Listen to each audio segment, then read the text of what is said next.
Hai, macam mana nak cek enjin ni? Gelap-gelap ni. Gelap-gelap ni yang bahaya ni. Dalam dulu kata slide, kita nampak benda yang gelap. Dia ada 2 mood, satu mood biasa. Satu lagi, mood untuk kita tak payah pegang. So, cara nak pakai, ni kalau tak payah pegang.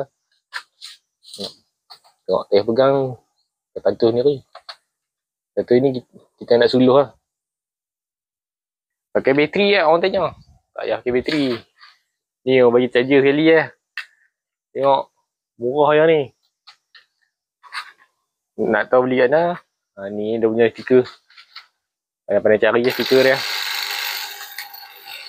Wajah.